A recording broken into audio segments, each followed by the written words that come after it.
자, 이번 시간에는 피스톤의 평균 속도부터 공부해 보도록 하겠습니다. 이 피스톤의 평균 속도라는 것은 무엇이냐면 사행정 기관에서 피스톤이 상사점에서 하사점 또는 하사점에서 상사점으로 움직일 때에, 즉 엔진이 가동될 때에 그때 움직이는 속도가 평균적으로 몇 메타세크냐, 초당 몇 메타를 갈 수 있느냐라는 것을 알아보고자 하는 거예요. 별걸 다 알아보려고 하죠. 그죠? 어떡합니까? 수험생이 공부를 해야지. 그래서 이 피스톤의 평균 속도를 구하는 공식이 간단합니다. 그래서 60분의 ELN에서 N은 엔진의 회전수 RPM입니다.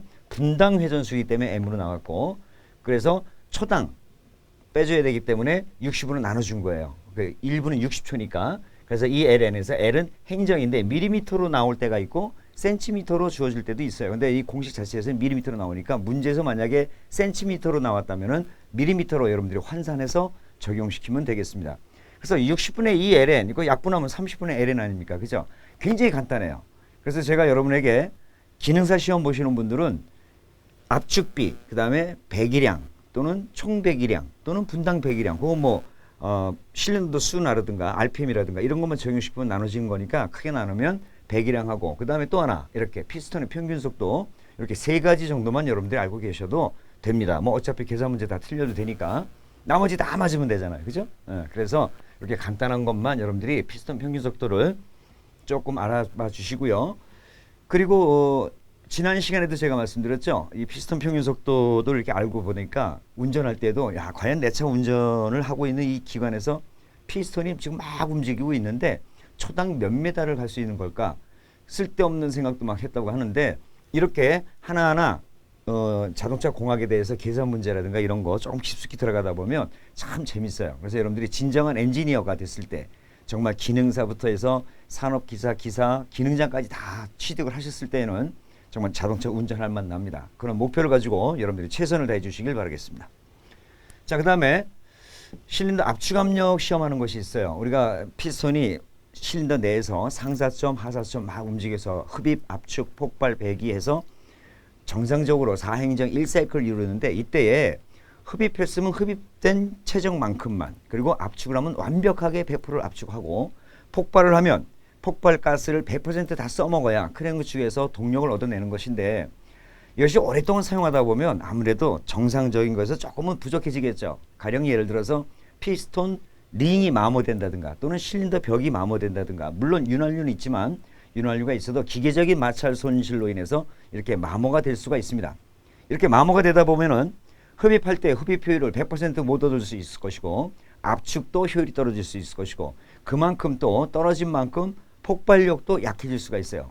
그래서 오랜 시간 사용한 엔진은 그만큼 마모가 되기 때문에 효율성이 떨어집니다. 과연 그러면 이 압축 압력을 시험했을 때 얼만큼 마모가 됐는지, 또 마모가 되더라도 정상적인 것과 어느 정도가 들어가면 또 해체를 해서 정비를 해야 될지, 또 보링을 해야 될지, 아니면 링만 갈아야 될지, 이런 기준이 있어야 되겠죠. 그래서 그런 시험을 하는 자체가 바로 실린더 압축 압력 시험이라는 것이 있습니다. 여러분들 우리 산업기사라든가 기능사 시험 볼 때도 요거 시험 문제 잘 나오는데, 또 실습에서도 많이 나옵니다. 물론 여러분들이 앞으로 공부하시면서 많이 다뤄보시겠지만, 오늘 이 시간에 여러분들이 과연 압축압력 측정이 무엇인지 정확하게 숙지하시고 넘어가시기 바랍니다. 자, 이 압축압력 측정할 때는 측정 전 점검 준비사항이 있어요. 엔진이 가동되는 것은 워밍업이 된 다음부터 정상적인 어떤 운행이 되는 거라고 가정을 했을 때 또 그렇게 되는 것이 당연한 것이고요. 엔진이 차갑게 냉각되어 있다면 모든 금속들은 다 수축이 되어 있습니다.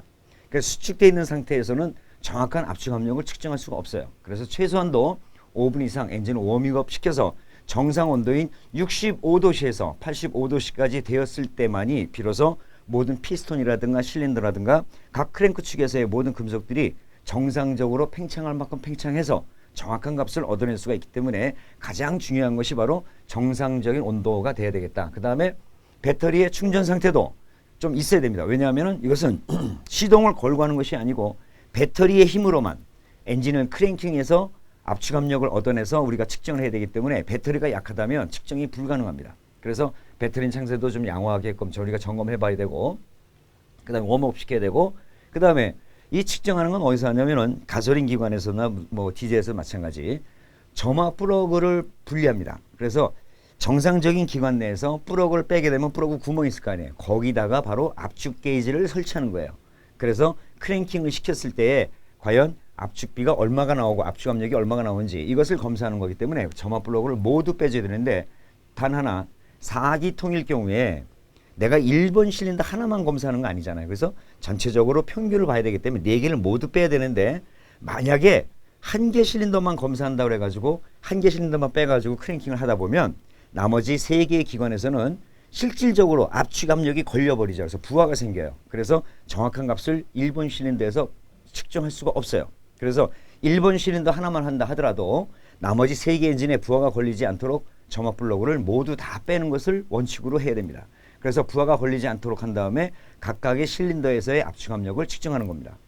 그리고 이때는 시동이 걸리면 안 되는 거니까 괜히 크랭킹 할 때 연료가 와서 괜히 노출되거나 또 화재 위험도 있고 하기 때문에 연료도 차단을 시켜줘야 되고요. 그 다음에 고압이 튀겨도 안 되겠죠.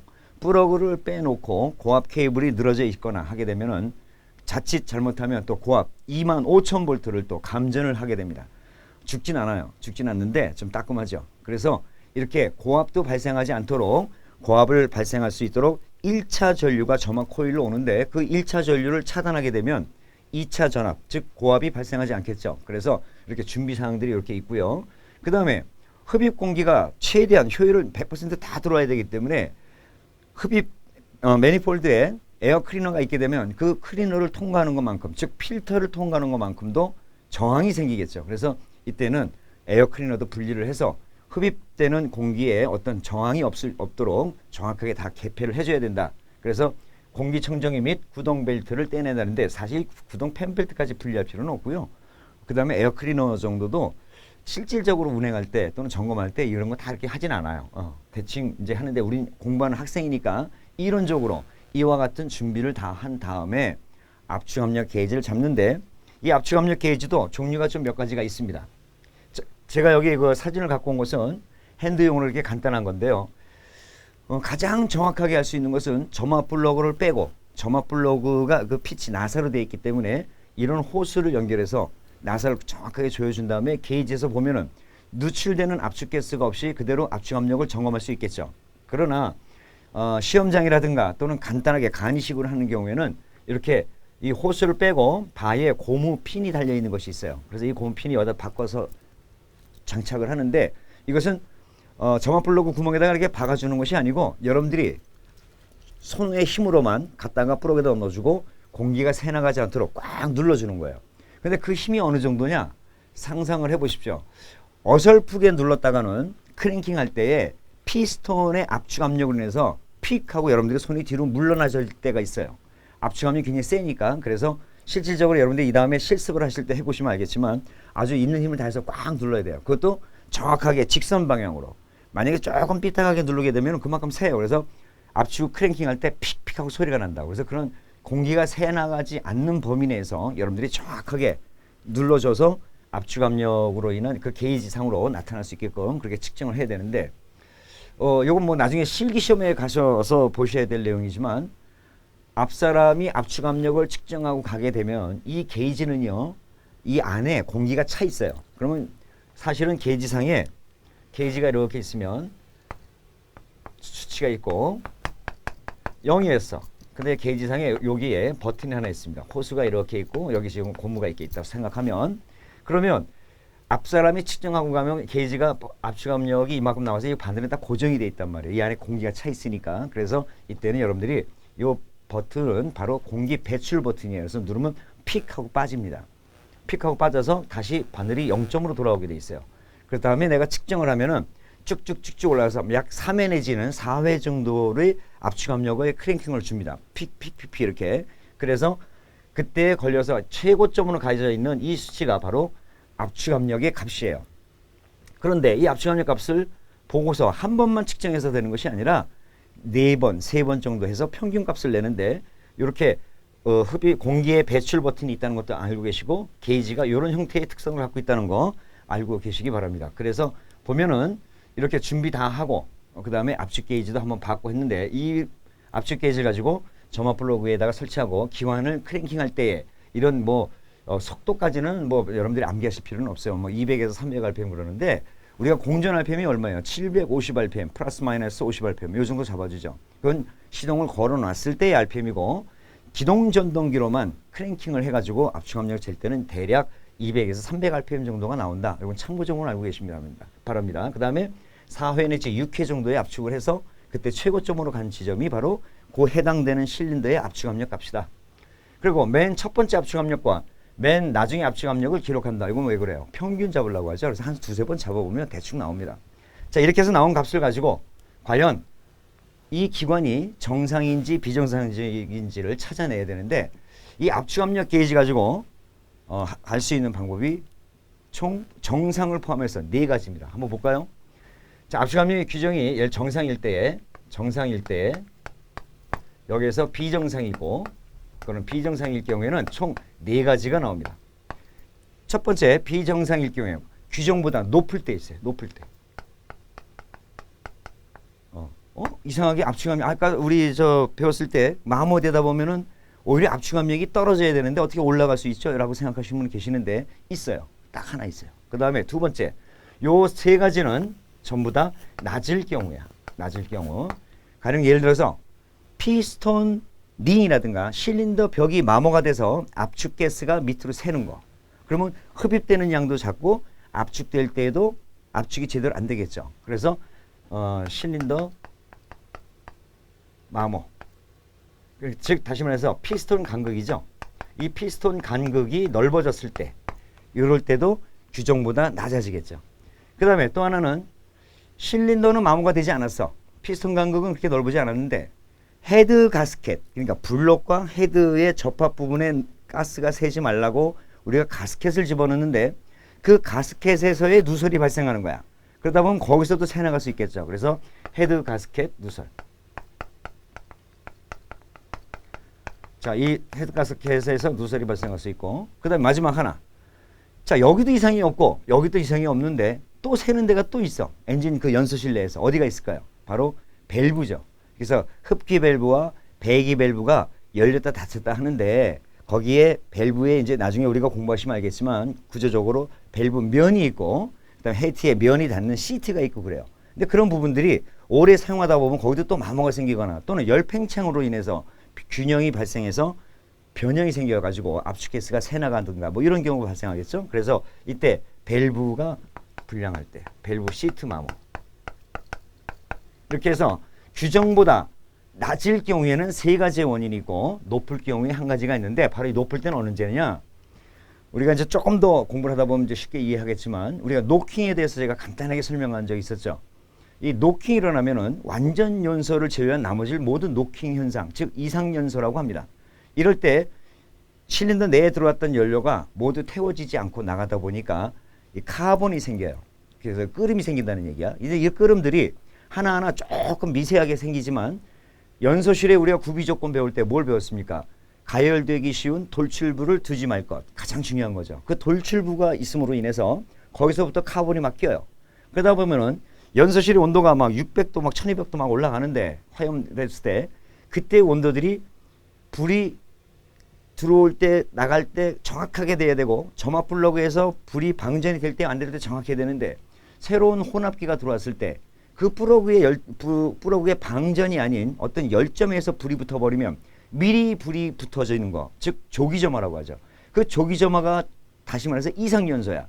정상적인 타이밍을 맞추지 못하는 연소가 일어나다 보니까 엔진에서 쿵 하고 진동이 발생할 수가 있어요. 그걸 보고 우리는 노킹이라고 했잖아요. 그죠? 그래서 이렇게 이상연소가 발생하다 보면 연료 자체에 이 카본 같은 것들이 많이 생기다 보니까 이런 것들이 어떻게 돼? 연소실에서 모습이 자 보세요.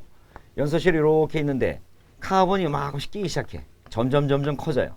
그러다 보면 우리가 연소실 최적이 있잖아. 피스톤이 상사점으로 갔을 때 TDC에 왔을 때 압축 B라는 것도 있었잖아요. 그죠? 압축 압력. 이러다 보니까 이만큼 최적에 따르는 압축 압력이 있어야 되는데 요만큼이 지금 돌출부가 생겨서 덩어리가 있다 보니까 그 비율이 어떻게 되겠어요? 더 올라갔죠. 어저께인가 그저께 여러분들 공부하실 때 지난 시간에 공부하실 때 제가 가솔린 기관은 압축비가 많아야 10대 1을 넘지 못한다고 그랬어요. 그 다음에 일반적으로 9대 1이라고 그랬고, 그래서 필기시험의 정답도 그냥 모르면 9대 1 찍으라고 그러겠는데, 이때에 이 돌출부들이 막 생기다 보면 비율 자체가 틀려져, 압축비가. 그러다 보면 압축압력도 올라가는 거예요. 그러다 보면 어떻게 되겠어? 높으면 높을수록 좋긴 하지만 자칫 노킹이 일어날 수 있다고 그랬죠. 마찬가지로 이렇게 연소실 최적이 점점 줄어드는 경우가 발생하면 그만큼 압축압력도 높아지게 되기 때문에 이것도 안 좋다는 얘기야. 단 정상 범위에서 10% 이상, 정상적인 압축압력의 10% 이상 높게 나왔다는 얘기는 어떻게 해야 되겠어요? 헤드 드러내야 돼. 헤드 드러내서 이렇게 카본이라든가 연소실의 끓음 덩어리를 다 분리시켜서 연소실 최적을 유지시켜 줘야 됩니다. 자, 이렇게 높을 경우는 하나이고, 그 다음에 낮을 경우는 3개 있다고 그랬어요. 근데 그 3개 정도를 분리하지 않고 어떻게 확인하죠? 궁금하죠?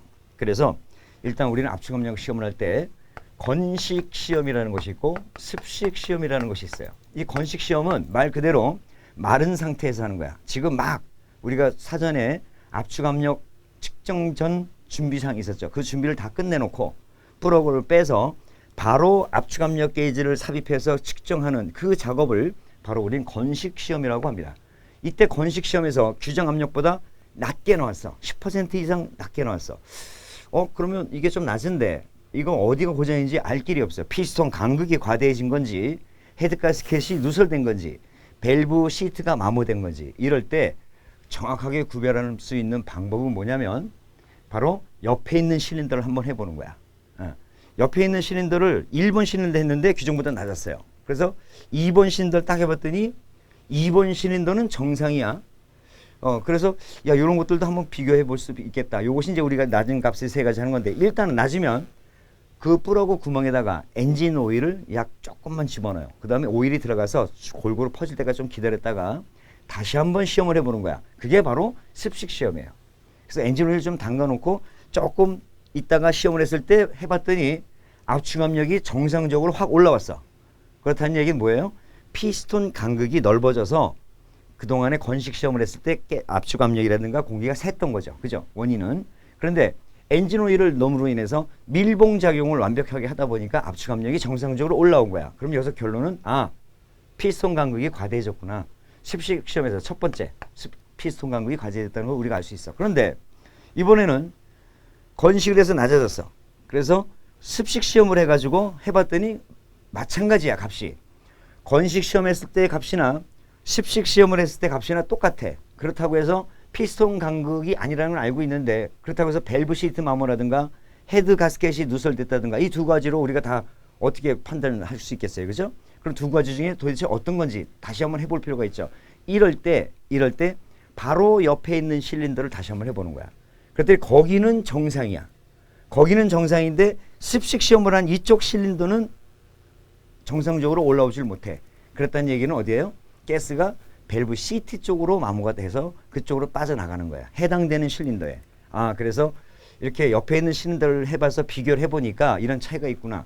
그래서 옆에 있는 실린더는 정상인데 습식 시험은 낮다 그러면 밸브 시트 마모.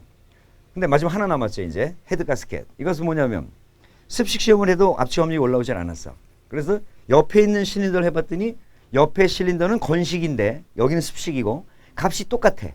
그렇다는 얘기는 공기가 압축을 시켜고 폭발할 때 이 헤드 가스켓이 누설돼 갖고 공기가 이쪽으로 갔다가 이쪽으로 왔다 그러는 거예요. 그래서 이 가스켓에 누설이 있어서 가스들이 완벽하게 밀봉을 못 시켜주고 옆에 실린더하고 왔다 갔다 하는 거죠. 그래서 비교를 해봐가지고 값이 같다 싶으면 이건 헤드 가스켓 누설이구나, 이렇게 판정을 지을 수 있는 거예요.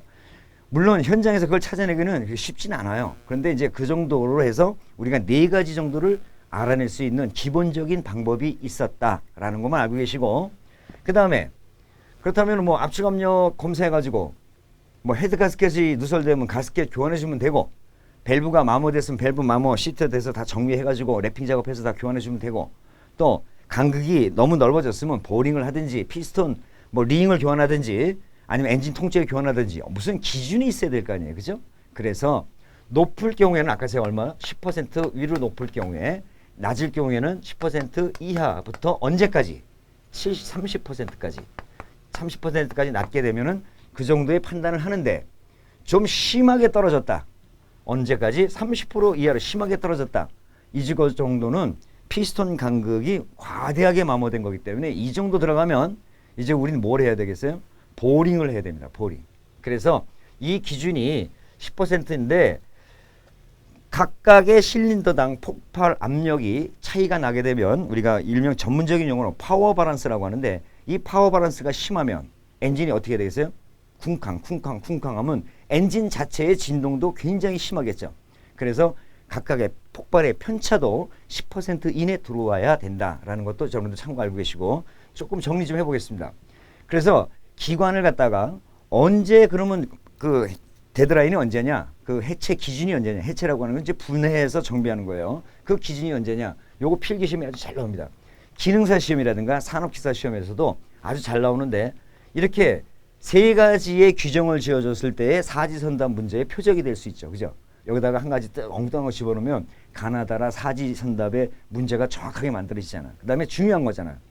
압축 압력은 규정 압력, 규정값의 70% 이하. 조금 아까 얘기했듯이 10% 이하로 떨어지거나 하면은 좀 어디가 뭐 세 가지 중에 어디가 이상이 있구나. 또 높으면 어디가 이상이 있구나. 결정을 내는데 데드라인이 있어야 된다 그랬죠. 그게 30%까지야. 근데 그 이상 다 어떻게 되면 다시 말해서 70% 이하일 때는 피스톤 간극이 굉장히 과대해졌구나. 그래서 이때는 보링 점검을 들어가야 돼. 실린더 보호 게이지를 가지고 우리 보링을 들어가는데 우리 곧 배울 겁니다.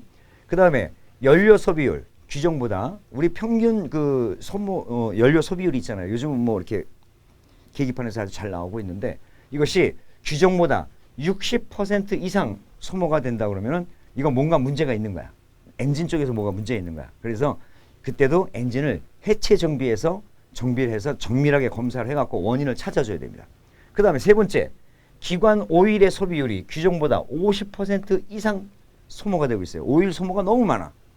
오일 소모가 많다는 얘기는 피스톤 간극이 넓어져 갖고 오일이 실린더 벽에 뿌려졌다가 다시 오일링이 긁어내려서 계속 순환돼서 반복돼서 윤활작용만 해줘야 되는데 간극이 넓음으로 인해서 엔진이 연소실로 올라가서 연소가 되는 거야. 그죠? 지난 시간에도 배웠죠. 엔진 오일의 소모 주 원인이 뭐야? 연소와 누설. 그죠? 연소와 누설. 그래서 이 연소되게 되면은 배기 머플러에서 연기가 무슨 색깔로 보인다고요? 흰색으로 보인다고 그랬잖아. 그래서 그 흰색이 연기가 굉장히 심하면 무지하게 지금 오일이 타고 있구나.